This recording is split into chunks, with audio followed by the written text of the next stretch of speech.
Welcome to today's show.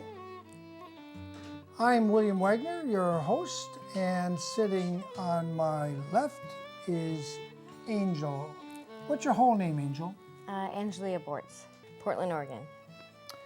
And what just happened like in the last week or two that brings you all the way down to Santa Barbara County, California? Actually, I had been dealing with Child Protective Services, and I had gone into court and had gotten my case dismissed. I had fought back and won. You won. You fought back and won. So if you won, what went wrong? I had the CASA report. I had the CASA report and a few other things. A lot of people had made assumptions about what might have gone wrong. Even the CASA felt that the caseworker, I can just read it from here? Go ahead. Okay, it says, the CASA is very concerned that the investigative caseworker appears to produce a biased report as she only included a few negative comments made by the teachers and doctors without including all the positive comments reported to her, and some claims were incorrectly reported. The caseworker reported extensive absences from school. By looking at the school record, it's clear that they were tardies and excused. There were no excessive absences. A lot of what she did, she just went in and she just looked for the negative, She just looked for the negative, any type of negative, and just fed on that and only reported that. So what we got here is her over-exaggerating any kind of issue. The kids' tardies, which were in-school tardies, so they were late from breakfast to getting to class. My daughter's size, she said it was failure to thrive. She had only lost... Failure to thrive. Really? When did failure to thrive become a crime against we the people? I mean, really, they put that in the report. Failure to thrive. Who's failing to thrive? Supposedly, they said that my daughter was failure to thrive. Unfortunately, we're talking about a child that's very small. I'm 4'11", 5 foot, so she's kind of taken after me. And so she's on this small growth chart herself. So when she had dipped down 14 ounces, not even a pound, they diagnosed her with a failure to thrive. If it's a child that's lost a lot of weight, or is not really growing, it actually does mess with their brain development. But this is something that you have to progressively, track to actually diagnose it. Interesting.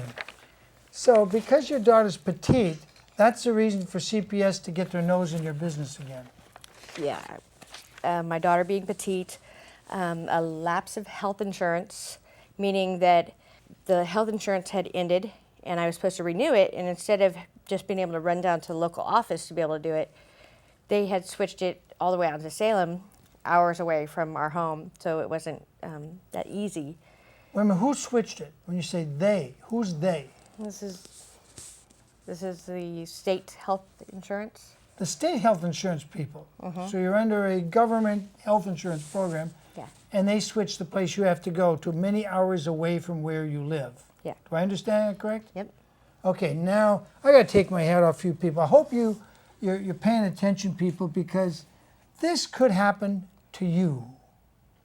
It really could, and it's happening to thousands, if not millions, of people. So, of course, with the lapse of health insurance, the attendance, and my daughter's short size, they said that was enough to remove my kids, but that wasn't all that they used to facilitate the removal of my kids.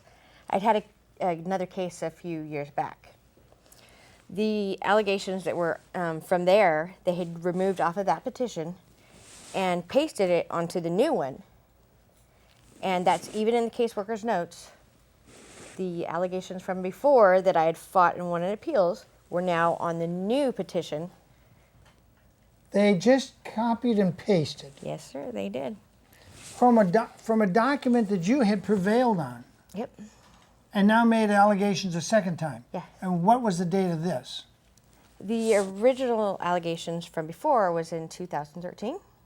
Okay. And so, of course, when they took me in March 3rd Of 2015? of 2015, those allegations from there, from 2013, through the appeals, were now on the new petition. That doesn't sound cricket to me. It just sounds as if you've been set up. Let me ask a wild and crazy question. Were you by chance raised in a foster home and went through this when you were a child? Yes, actually. Oh my heavenly Lord. You know what this makes me think is they track you. Once you've been in the system, they wait for you to have kids and come after your kids. Do you get the feeling that that might be the case? I've actually been able to see my records when they bring them in, and reviewing over it, even my lawyer, she's like, see, 17 times. 17 times they have repeatedly come back after me. Each time I've been able to just keep them at bay, you know, because there's nothing there. This time they, you know, were able to make up some pretty atrocious things or get just the right caseworker, but since foster care, 17 times now they've tried to come after me to try to get my kids.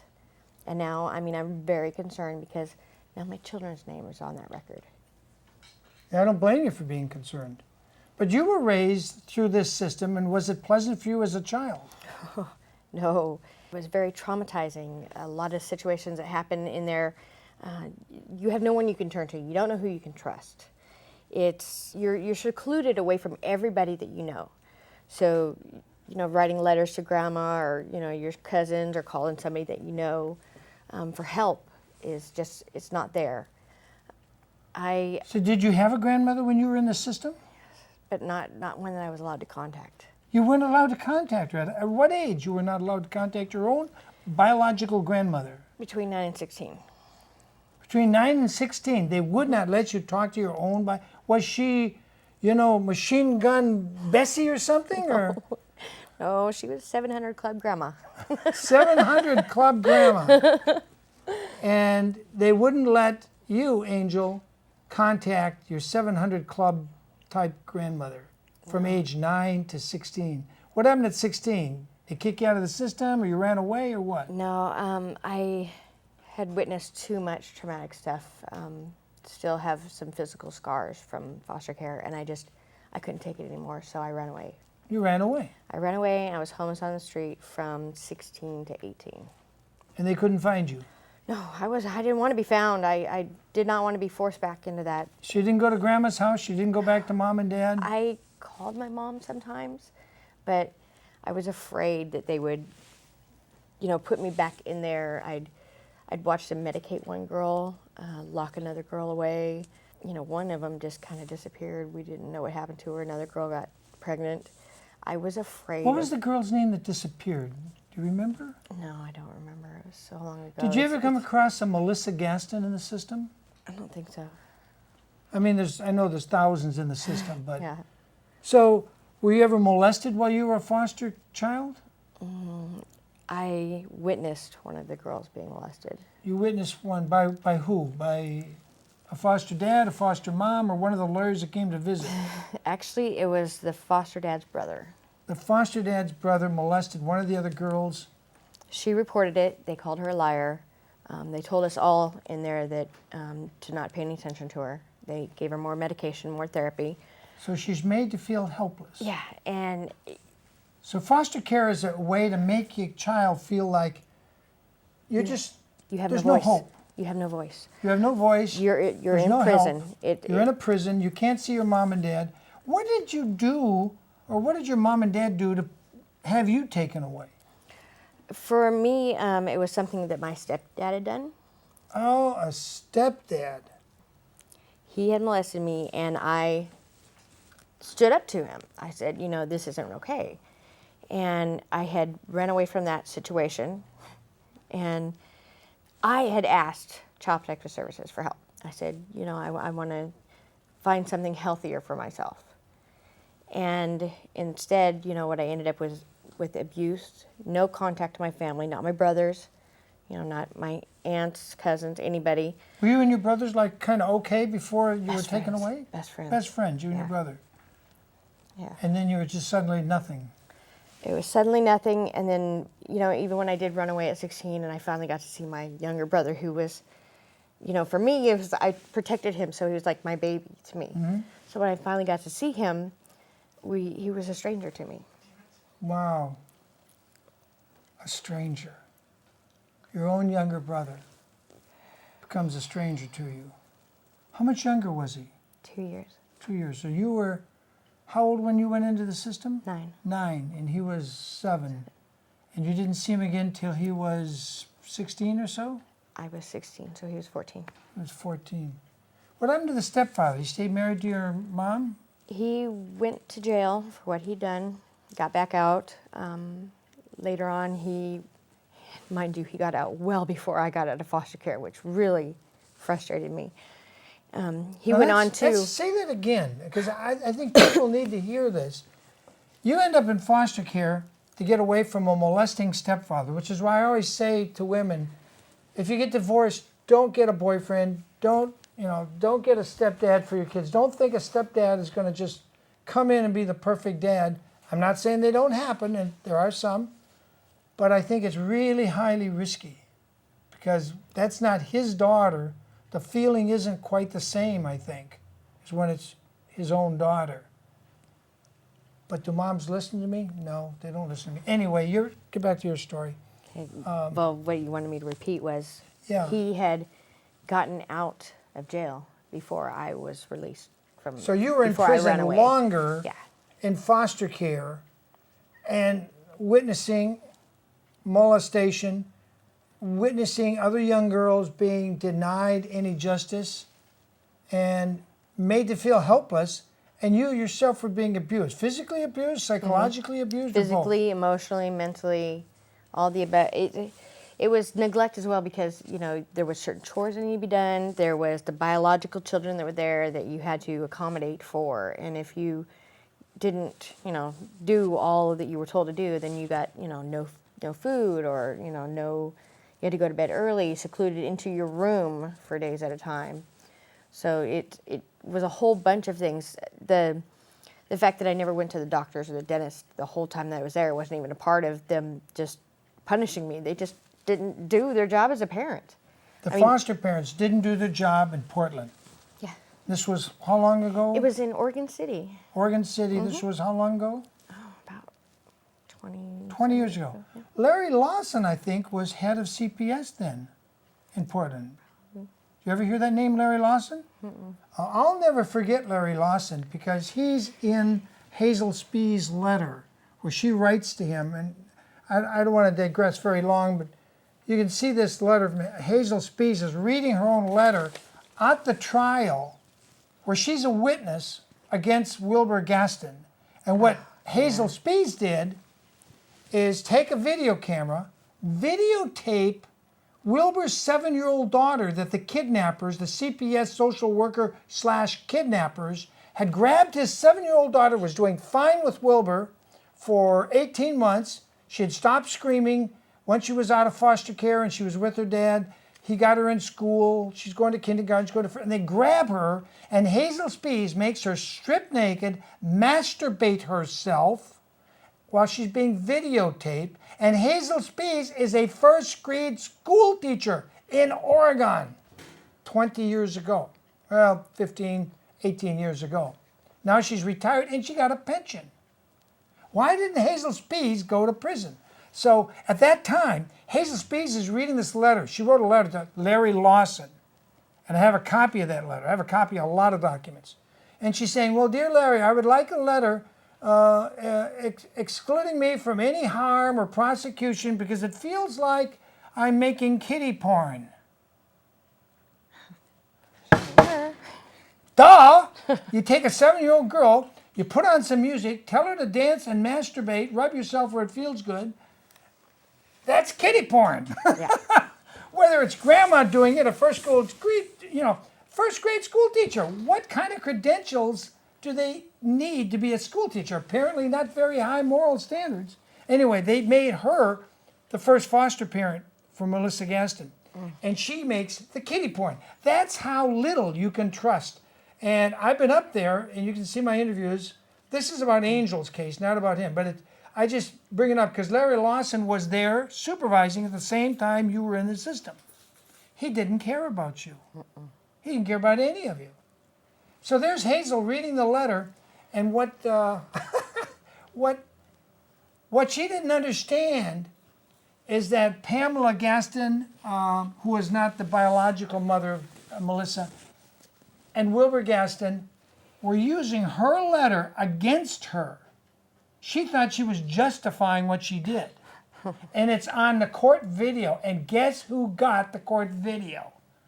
And it's up there. It's got, I don't know, 60,000 views or 100,000 views. I think my interview has 100,000. The court video has 60,000. So I'm not a stranger to Oregon or Larry Lawson and these criminals up there. And, you know, I talked to moms and children up there that had grown up through the system, and they said exactly the same.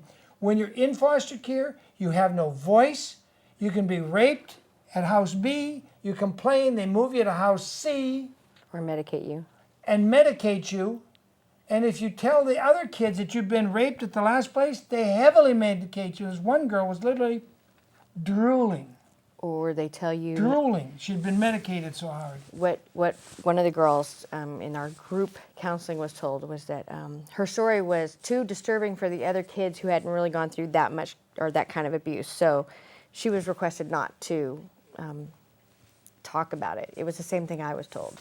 Yeah, don't talk about it. Don't talk about it. You're being molested and raped, abused, starved, beaten, and you're not supposed to talk about it.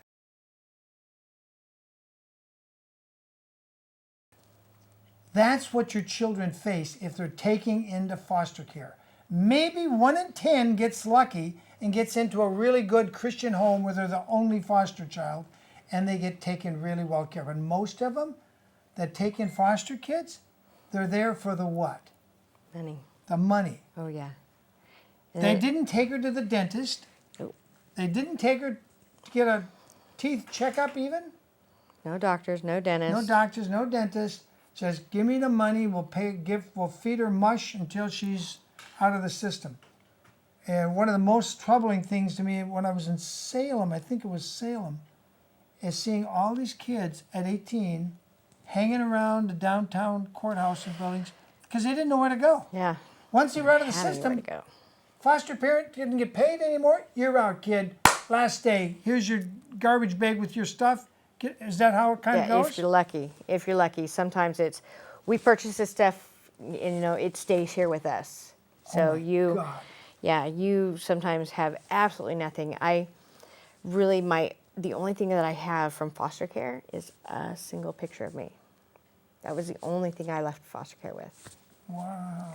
So that's, you know, all those So memories. did you regret ever reporting what your stepdad did? I mean, because he was out of jail before you were out of foster care.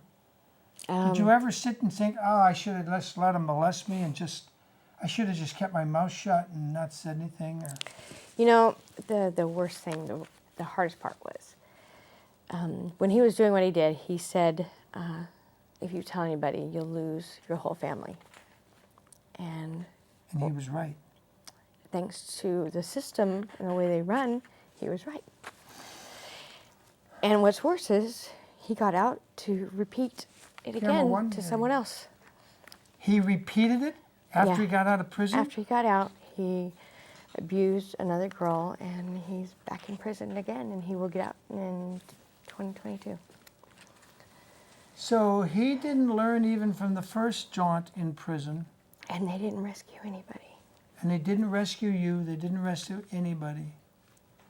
And it still goes on. Money. Do you know what? Do you want to say his name?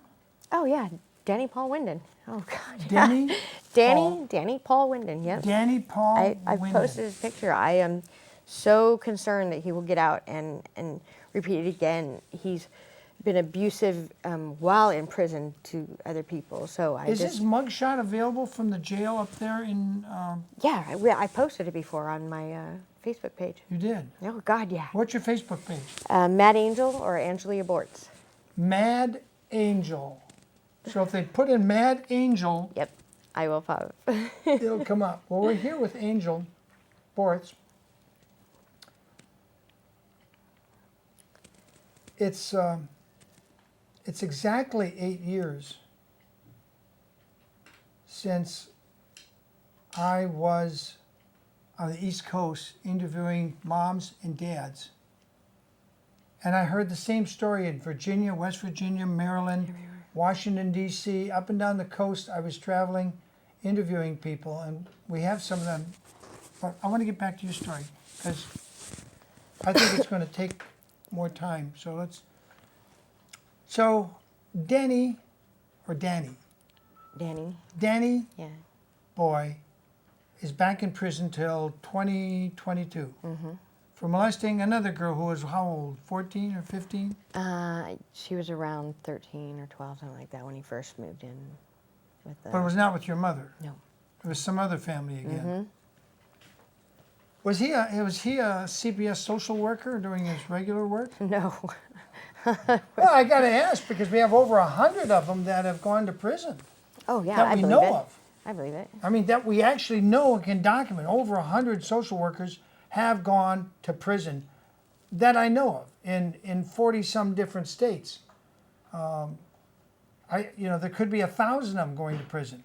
Pedophiles seem to be attracted to be scoutmasters and social workers. And the drivers and the And drivers. counselors and the mentors and the list goes on and on. It is a pedophile playground. Foster care and child protective services there's no one who oversees them, and they have all this power and all this secrecy, and so it's so easy for them to just get in there. I clean record. I'm a nice person, and so easy to get a hold of those kids and just do whatever they want to, and there's no one that can stop them. Now, this is mostly about your daughter. Do we have a shot of your daughter? Do we have that ready? What do we got? Your daughter's name is what? April. April. Is that April right there on the screen? Yes. And how old is that picture? That was just before she got taken away. This past March of Yeah. 2015. Yep. And their excuse now is her failure to thrive because she lost, 10 or 12, 14 ounces? 14 ounces, yep. And you're petite and she's petite. And so that's an excuse because she lost 14. Were you starving her at home, forbidding her to eat food because you're trying to stretch the budget or something? No, actually, we have a lot of food in our house. That was one of the things that the doctor had asked her, if there was enough food in the house. And I tried to show the doctor a picture because we kind of crammed the fridge. We're lucky enough to be able to do that. And she kind of keeps her own little inventory on what's going on, little control issue girl. But, there was plenty of food. The doctor didn't like the fact that my kids said they like broccoli and green beans. She felt it was coached. So that was one of her things that made her feel concerned. One of the reasons why I had to have supervised visits with my kids. You have to have supervised visits with your own children. Like I was a danger to my children because they thought that my children were coached or coerced to say certain things around authority because they said they like broccoli and green beans. Oregon is a state, people, in case you don't know it. Oregon is the state where this attorney tried to defend this vegetarian family. I don't know if you remember, this was like 10, 12 years ago. Vegetarian family, homeschooled, they traveled the country on a bus. They stopped, I forget if it was Salem or Portland. And while they're at the library, the mom and the kids are in the bus, and dad goes into the library to do something on the internet. And the bus is parked out there, and the people go by and see these very thin kids. Someone called C.P.S. They come and grab the kids. So these kids are being starved because you're living on a bus. No, they had pounds of food, veggies stacked up in boxes. But they were vegetarians, strict. They didn't even eat fish. So they were healthy as healthy could be. They were just thin. And the lawyer that went to defend them got on the internet, got on the social media, what little there was 10, 12, 15 years ago, whenever it was. And he said, please, somebody help. This is crazy. The judge is crazy here in Oregon. Would you agree with that? Oh, God, yeah. She agrees with that. She's not even an attorney. And here's this lawyer screaming for help. And I'm thinking, God, it's a long way for me to run with my camera, and no one's going to pay my bills. And this family obviously can't pay my bill. So I didn't go up. Years later, Angel, I meet the same guy that had been their lawyer. The kids got taken away. The parents kidnapped their children back at gunpoint, which I think was the right thing to do because they were being abused in foster care in Oregon. And they were later caught, and the kids, I think, one of the kids got shipped back to a grandmother in England, one went to a grandmother in Texas someplace, and the mom and dad did jail time. But they did no crime until they were pushed to the breaking point. And my gut feeling, Angel, tell me if you agree, what they lacked was a Cleveland Bundy type militia to show up 100 guys with guns and say, give them back the kids or die now. Yeah. Now, if Cleveland Bundy can scream out, I need help, they've kidnapped my cattle and they've destroyed our watering system on land that I have a right to graze on, public land, and 200 militias show up with powerful guns, he gets his cattle back. Shouldn't we have a militia to help parents get their children back? Yes. I mean, aren't children more valuable than cattle? Unfortunately, we have this system that, in my opinion, they say, we're here to help children, we're here to save children. And it's these false, advertisement, in my opinion. They're not really helping children, but people have heard this and had this pushed down their throat for so long that they really believe it. So when a mom like me says, they took my daughter because they said she's too short, they're like, oh no, there's got to be something else. There's something else, right? You've got to have done something wrong. And obviously the case was dismissed. There was nothing there. And that was 2013. You won the case. On July 22nd, I had won and got the kids back. The same day or the next day? The same day. Same day. Yeah. July 22nd, 2013. This month, or this year. Oh, this year you got them Yes, back. I got them back. So they were taken March, and I got them back. And you have them now? Yes. Yeah. So who is the asshole? I mean, the mentally delinquent social worker for Child Protective Services, which up there I think you call DCCF? DHS. DHS. They keep changing the name, so I can't, because each one gets a dirty reputation, so they change the name again. So who was the dirty bum who took them this time? Who pushed the button? The rookie that came out to my house to do the, investigating. I get it. She was pregnant, maybe. She hasn't had her own kids or something. So she really didn't understand it when she said, well, your house is messy because there's fingerprints on the walls and stains on the carpet. But Oh, my. I really don't believe that it was solely that woman. There was somebody behind her. There was a caseworker from a couple of years ago that had done some really atrocious things to my children, and I reported her. You want to tell us what the atrocious things Oh were? my God. Tell us now. Okay, so there was no allegations of physical abuse, sexual abuse, or anything like that to my kids. This woman takes my kids privately, doesn't tell anybody, not the guardian, not the foster parent, nobody. Takes them in privately to have them sexually probed without anyone to watch over this. So my kids are stripped down naked, down on the table, do the thing. They bring my kids back and don't tell anybody anything. My little 6-year-old daughter, a week later, turns to her 13-year-old sister and says, they touched me. They touched me on the outside and they touched me on the inside. And my 13-year-old daughter came to me and told me. And I came unglued. I called up the caseworker. I was like, who the hell do you think you are? I called up her supervisor. Why didn't you call the sheriff and have them arrested? When you're dealing with them, you don't know Who to trust? besides who to trust, because they'll say, well, it's within our legal limits to do these things. To touch your children internally. They can rip your kids away for nothing, so you have no idea what your rights are, and they won't tell you. What was the month they did this to your children? Oh, I can't even remember.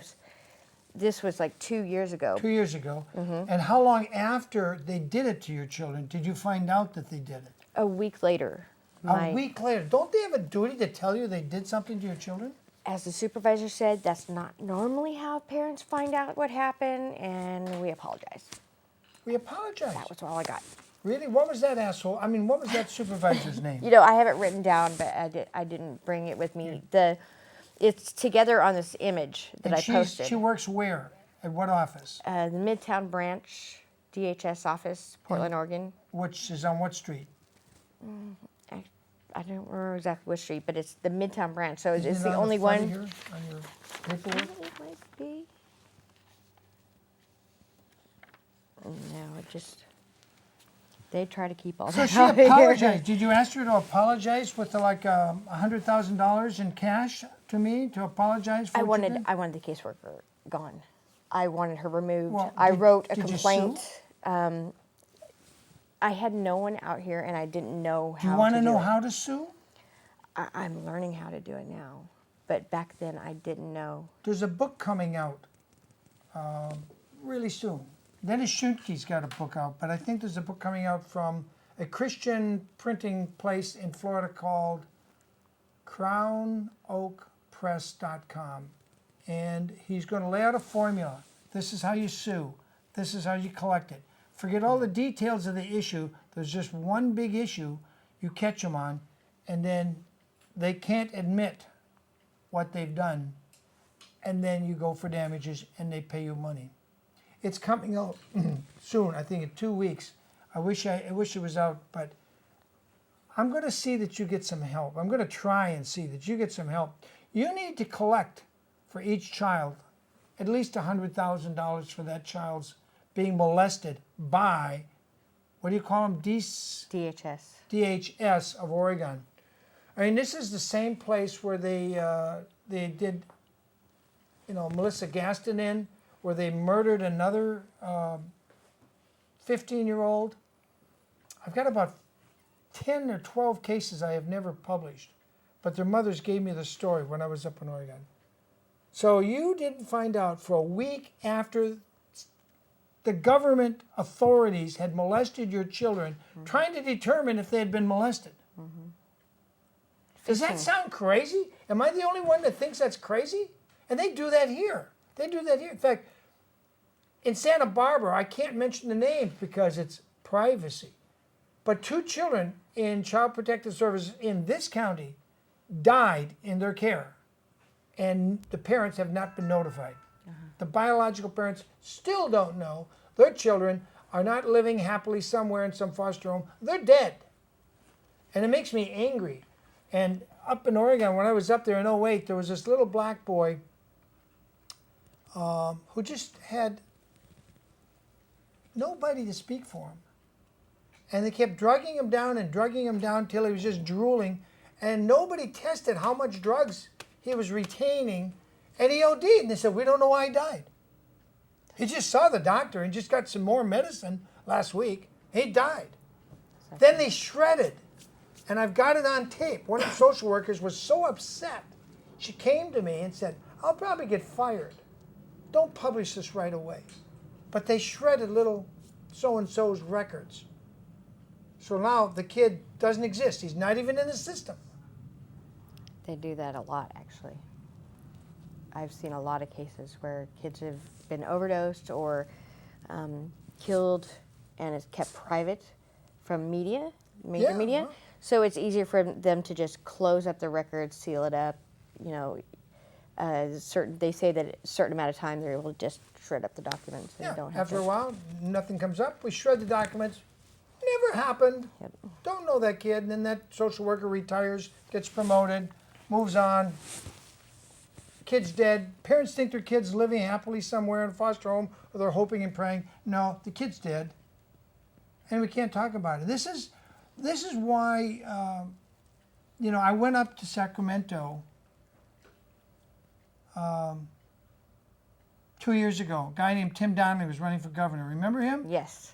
And he Oh my spoke God, yeah. out for the parents. Yes, we did. And they had a meeting. And I went in and taped that meeting. Our state senator from Santa Barbara was there. And they said, are we going to vote to audit C.P.S.? And they had about, 20 or 30 cases. Each one only had like 2 minutes to talk about how horrible C.P.S. had screwed their kids up. And when they got all done, they said, now we're going to vote to audit C.P.S. What happened to the audit, Angel? No idea. Nothing Never has even happened. come out of it. Tim Donnelly did not win the governorship. Didn't even get close. Then he lost the seat he did hold in the state legislature. And all the people that voted to audit quietly unaudited. So no audit happened. There's been no audit, despite kids being killed in the system, kids being molested in the system, and some of the molesters being promoted. But what really makes me angry is your last Attorney General, your Attorney General of Oregon, who came to this meeting. We have tape of the meeting, and he brings his right-hand guy. Oh, we're going to investigate. And I call him up a week later, a month later, 5 months, 6 months later. I said, how's it going? Oh, we're still investigating. There was no investigation. They just listened to you and they said, okay, they're not going to sue. We can go on doing. And what I found out in Oregon, lawyers, both male and female lawyers, go to homes and they call it professional day. Did you ever hear that term when you were in foster home, professional day? Mm-mm. Where a lawyer comes to the foster home, grabs one of you and says, come on, kid, I'm going to show you how the courthouse works. Well, you were lucky. Very. You were lucky because they'd take these kids out, run them through the courthouse, have them sit and say, this is how it's working. And the judge comes out and meet the judge, have your picture taken with the judge, see the system's good, kid, it all works fine. And then they take them to a motel and they rape them. Whether they're 12 years old, 14-year-old. Lawyers in Oregon were doing this. And in one case, social workers were doing it to one of the foster kids. And the girl was screaming so loud in the hotel because these lesbian social workers were using a double dildo and raping and causing internal damage on this, I think, 13-year-old girl. She was screaming. And the hotel manager came and knocked on the door and said, please be quiet. We're social workers. Shut up and leave us alone. So somebody called the police. The cops came up the steps. It was on the second floor of the motel.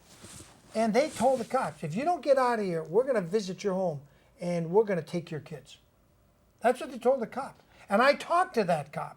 And I said, will you go on tape? He says, no, I don't want to. I'm so scared. Don't want to make any waves here. I said, so you were there at that hotel? Yeah, I was there, but I didn't know anybody died.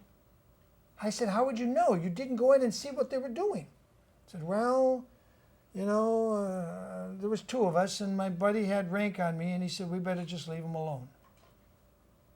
Wow. And the girl bled to death. Records got shredded, and that's the end of it. And then, I was staying up there one night. Michael Warnken was with me. So I got a witness to this, besides having a lot of tape that I've never published. And the mom came in, and she told me this horrible story. How by the time she saw her daughter, again, years later, she'd been raped so many times, the daughter just said, fuck you, Mom. I don't want anything to do with you, Mom. I'm going my own way now. And they literally not just destroyed the parent-child relationship. As you saw what happened to Mad Angel here. She went through the system and found out the guy that molested her got out of jail before she got out of foster care. The social worker said, well, we had to protect Angel. They also make it to where, because I wasn't really able to talk to my mom, not call her on the phone, not see her, no real visits or anything. I thought she didn't want to see me. I didn't know she was in court fighting just to be able to have any kind of time with me. They don't tell you that. So, I thought she just didn't want me. Exactly. And so it made me angry. It made me, feel like I wasn't important. Yeah, that's what they do to you. Yeah. What would you want to bring up next, Steve? Is there another image there, or what? There's a slideshow that she's got. Oh, you want to go to the slideshow? Sure. Okay. We'll do the slideshow. But so you ran away at 16. You survived on your own. Mm-hmm. I imagine by the time you were 18, you weren't a virgin anymore. No. And the molestation your stepfather gave you seemed minor compared to what you experienced In foster care, yeah. in foster care. Mm-hmm. So given a choice, letting your stepfather molest you or going to foster care, which is worse? Foster care was worse. Foster care was worse.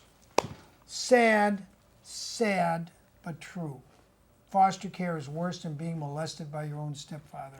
At least at home, I had someone I could turn to that I could talk to, that I thought maybe could help me. But in foster care, there was no one for me to turn to. Say that again. At home, at least I had someone mom. to turn to. My mom, my grandma, my teachers. Someone that I could trust that if I turned to and said something, that they would care enough to do something. But in foster care, it didn't matter who I turned to. It was, we're going to tell the caseworker. We're going to report this to the caseworker. It all went back to the caseworker who didn't do anything. She didn't do a job. Caseworker failed the job. Well, we have those kids out in Riverside, was it 10, 15 years ago? Kept writing reports that they saw the kids are fine and healthy. Oh, yeah. And she never went and looked at them. Yeah. And finally, the neighbors called because the dogs were screaming next door. And the police came to stop the dogs from screaming. It wasn't dogs, it was the children tied up by chains in a shed behind the house, practically naked. The 15-year-old girl weighed, what, 40 pounds? 15-year-old girl weighed 40 pounds. And they were howling like dogs because they were hungry, while the foster parents had gone off to go bowling, go see a movie, and forgot to feed them. Anyway, this is the slideshow of her daughter. What's your daughter's name? My daughter, April, this is actually my kid. So this is TJ, JT. That's the three of them together.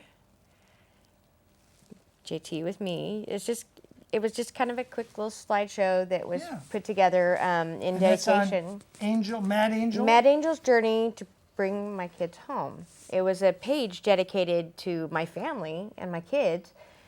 Thousands of supporters shared my story. Medical Kidnapped went ahead and did an article. We got over 23,000 shares. Everybody, I got a lot of support from people. A lot of people were really, flabbergasted. I don't know what else to use. That they could use such minuscule things that are just normal, day-to-day things as just a short-sized kid to kidnap children. I know somebody, their kid fell out of a tree and broke their arm, and C.P.S. took the kid. It took them 2 years to get their child back, and it turned out the child had brittle bones. Oh, that's a cute picture. So, in foster care, the kid suffered 2 more fractures. One was from the foster mom hitting him, knocking the kid to the ground, and the other one was the foster parents' real biological children beat up the kid and broke another limb.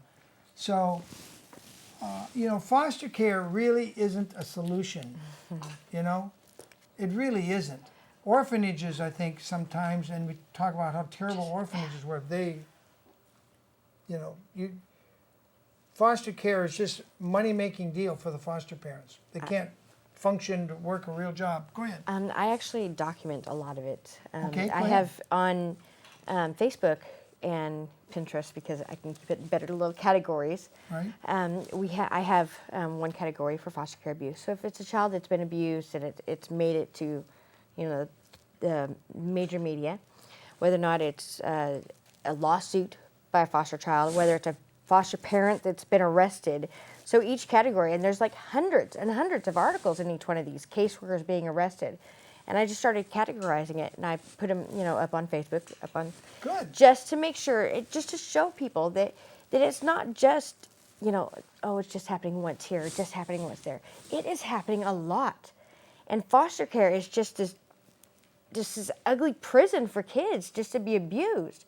And it's just not the solution. When you take a kid away from parents, say, who let their kid walk home by themselves at an age that the government didn't feel was appropriate, and you put them in foster care, and the ending result is, being raped and murdered and suffering real abuse, how does this justify this? The father who smoked weed after his child went to sleep, he admitted to it. His daughter was put into foster care 2 weeks before she was supposed to be reunited with him. She was murdered by the foster parent. Wow. Yeah, there's no balance there, and there's no study to nothing showing that foster care is really creating successful adults, productive adults, as they age out. We got 54% of them become homeless. There's 68% of kids that are picked up from sex trafficking are from the foster care system. Only 2% of these kids go on to graduate, into higher, college or anything else like that. There's 68% of these girls are pregnant before the age of 19 that are in foster care. There's nothing. Some of them are pregnant before they get out of foster care. Oh God, yeah, and they're taking the kids away from the moms that are in the foster care, it's a racket, separating it's a them. business. These kids are either going from the drug because they're so overly medicated, and then they get just thrown out. you know, and they're so used to those drugs. That's the solution to life. That's how I cope, get high. And so they go out and they become druggies and they become homeless. Or they've been through so much that they're so angry, they get out and they just go to prison. And that's the two pipelines that we've got going on. So we're creating more business for the government jailers. Yeah, we're just Foster creating care is a fast track to prison for kids that had something happen to them that shouldn't have happened. You know, to me, your statement that you would have been better off to let your stepfather molest you Which than is to a horrible complain thing, yeah. and go into foster care. Because what you saw and experienced in foster care was worse than what your stepfather did to you. Even though he went to jail, he was out of jail before you got out of foster care. And you only got out because you ran away. Mm-hmm. I mean, that says a lot to me. I don't know about you people, but when somebody like Angel, at 16, she decides to run away from foster care because it's worse than living homeless on the street. Yeah.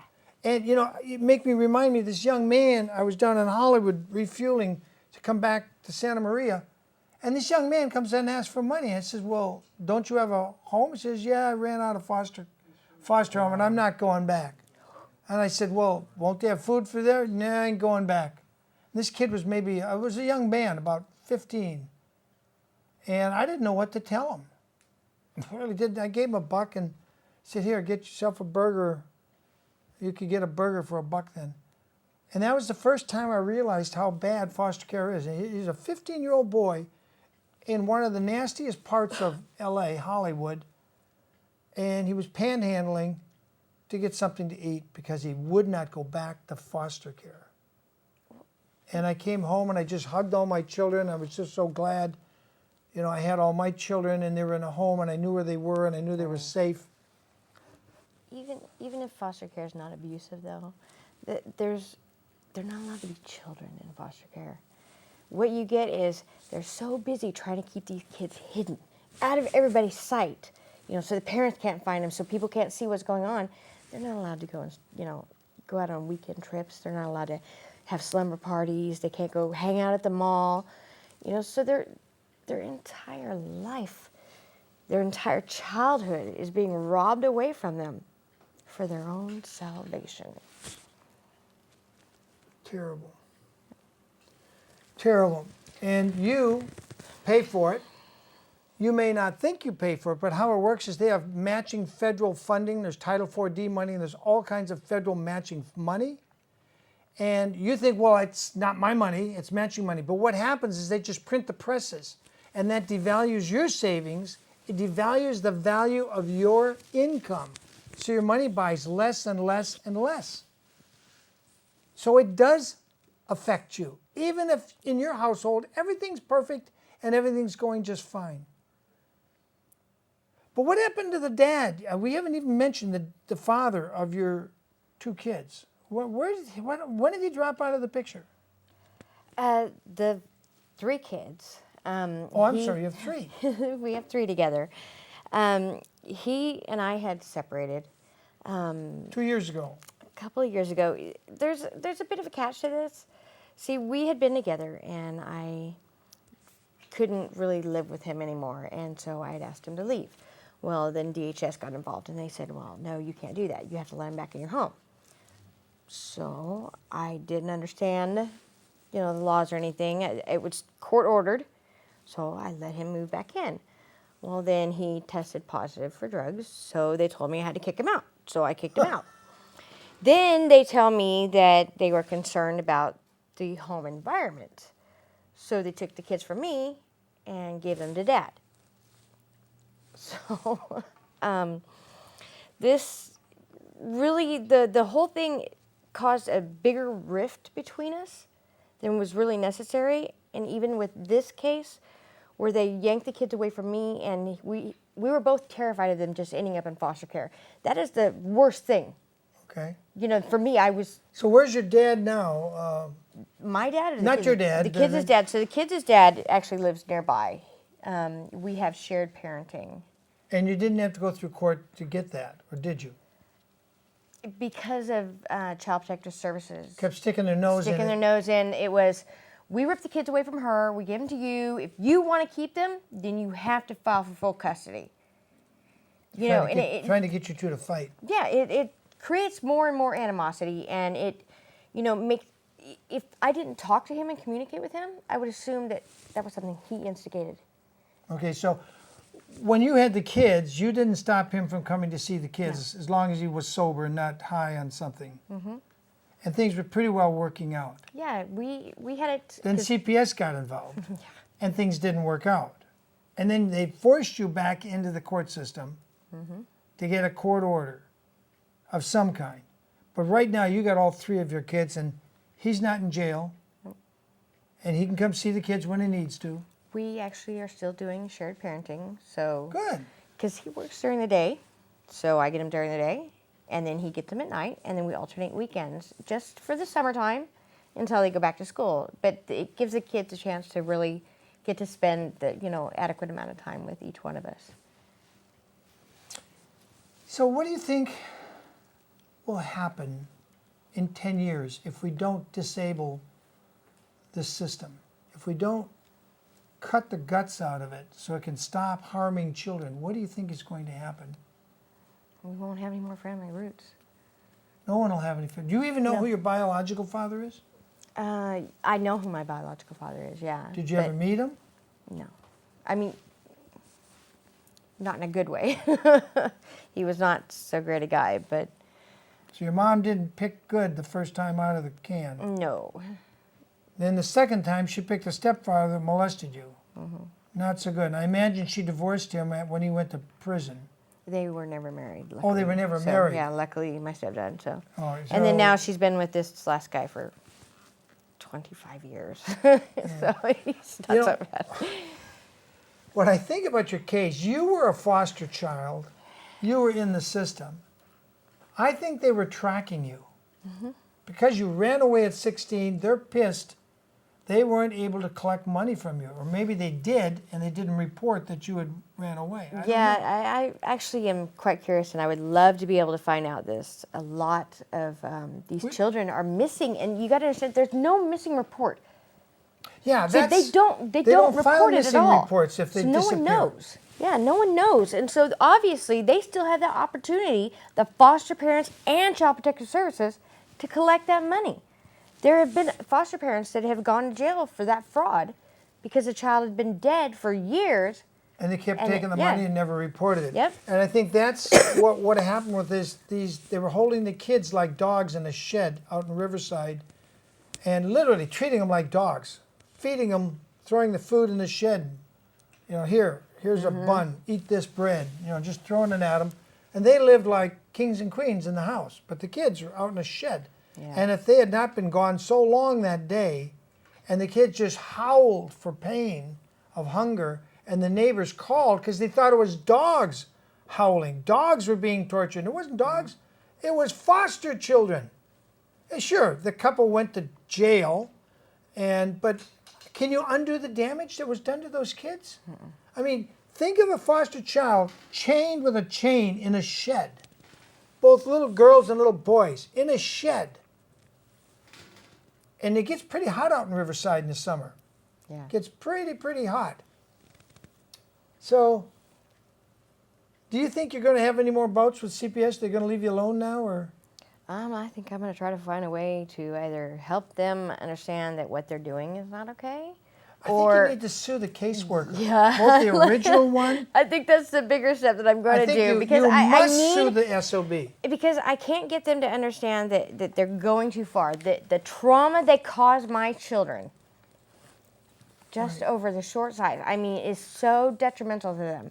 They're afraid, they're insecure, they're afraid that at any given moment, if they make a mess, that they're going to get taken away. And that's not fair to them. They're being robbed of their childhood. And so I need to take back my children's childhood for them. Yeah. So I need to step on some toes, step on them in return to get them to stop. I think, I'll stay in touch with you because when this book comes out, I'm going to read it and I'm going to get it to you. This guy's name is Eugene. He's out of Chicago. And even though the woman that wrote the book is dead now, it's a good book. Eugene is going to get it published. It's coming out in 2 weeks. And when I've read it, I'll contact you. He has the formula. No matter how old your case is, doesn't matter how far back it's been. You can go back. You can file certain things, prove there was fraud in the court way back, and the fraud just opens up Pandora's box, and you can rip their testicles off and say, what's the matter? You complaining I'm ripping your testicles off? Well, you took my kids and you had no legal lawful right. You know, I like that idea, just ripping, you know. Of course, some of those social workers aren't male, but they act like they're males. We need to rip something out of them too. But yeah, you need to sue them. And I think the laws have to be changed. And I'm going to give you one other solution. Do you know 25 people? I know more than 25 people, yeah. Do you think you could get 25 people to come together, take an oath of office, sign the oath of office, I agree to serve as a grand juror of such and such a county, and get it notarized and file it with the county clerk? Do you have 25 people in your county you could do that with? We have over 300 signatures right now for our Okay. petition to have jury trials for parents. Can you get 25 of them to sign a grand jury oath of office? Possibly. Okay? So if you get 25 of them, and I'm going to tell you, there's a case, it's called U.S. versus Williams. The citation is a Supreme Court citation. It's 504, if you can find that, Steve, and flash it again. 504 U.S. 36. It's U.S. versus Williams. Under that case, a 1992 case, which I didn't know about 2 years ago. And this is back in 1992, and I only learned just recently. Any 25 people can form their own grand jury.